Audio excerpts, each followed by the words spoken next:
How easy is it to get up in the morning when you know you're not doing all that it takes? It's not very easy at all.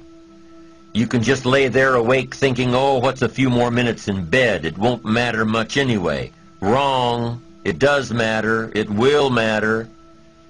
Now, how easy is it to get up in the morning when you're pouring it on, doing the best you can, anxious to get going, make progress toward your dreams? It's a whole different story. When you're resting to renew your reserves, it's much different than resting to avoid your day. When you're psyched up and excited for your life, when you're excited for what you've planned to accomplish for the day, it's amazing. You'll wake up before the alarm clock even tries to startle you awake. Your successes fuel your ambition. Your successes give you extra energy.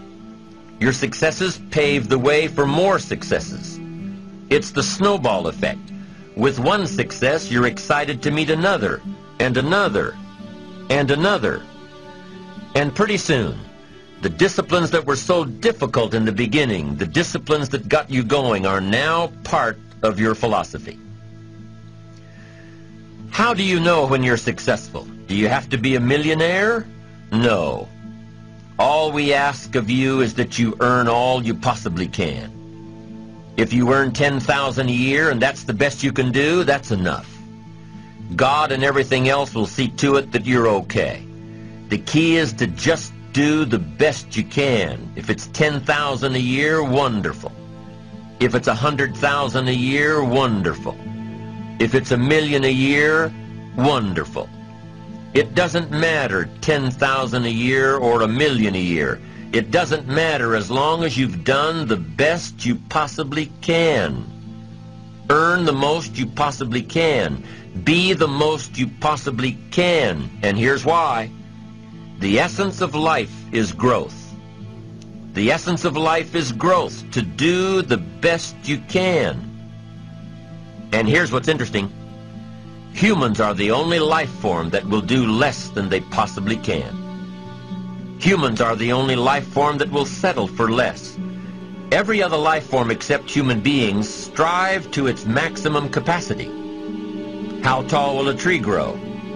Approximately. As tall as it possibly can. You never heard of a tree growing half as high as it could. No, trees don't grow half. Trees send their roots down as deep as possible, stretch their limbs up as high as possible, produce every leaf possible and every fruit possible. As a matter of fact, you never heard of a human physically growing half. We keep growing until we're done. Now that's a part of life we can't control. It's genetically coded. And that's probably why we keep growing till we're done. Because we can't control that part. It's the rest of our growing that we control. The growing of our minds, the expansion of our minds, that we can control. And that's what tends to get away from us. All life forms inherently strive to their max except human beings. Now, why wouldn't human beings strive to their maximum possibility? Here's why. Because we've been given the dignity of choice.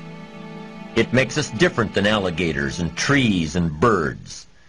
The dignity of choice makes us different than all other life forms. And here's the choice.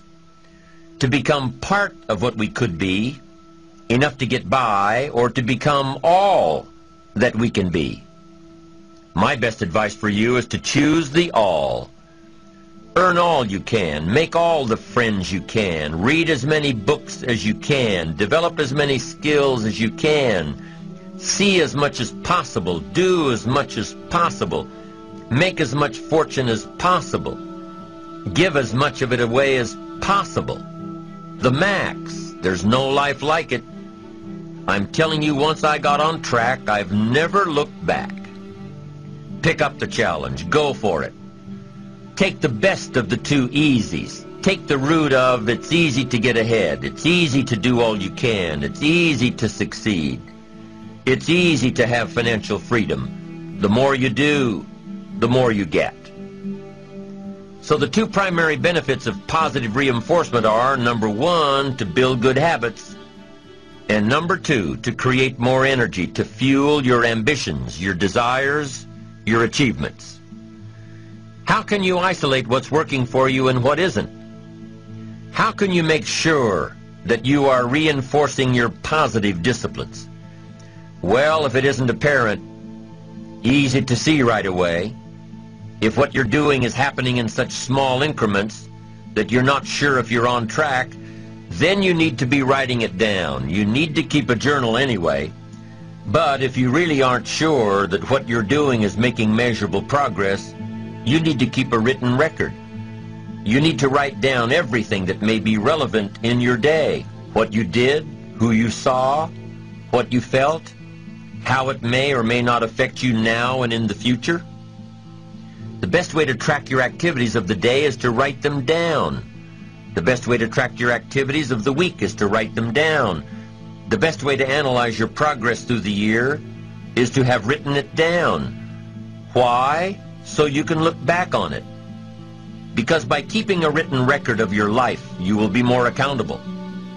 By putting into writing the action steps that you have planned, you will easily see what works and what doesn't.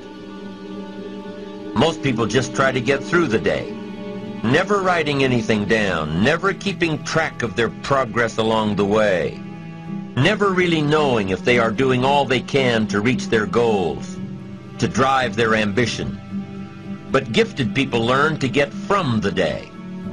They don't let a day end without picking up some valuable experience, some emotional content, some idea that may positively affect their future. To get the most from a day, to learn the most from a day, you need to be able to reflect on the day. And how can you reflect on a day unless you record it in history?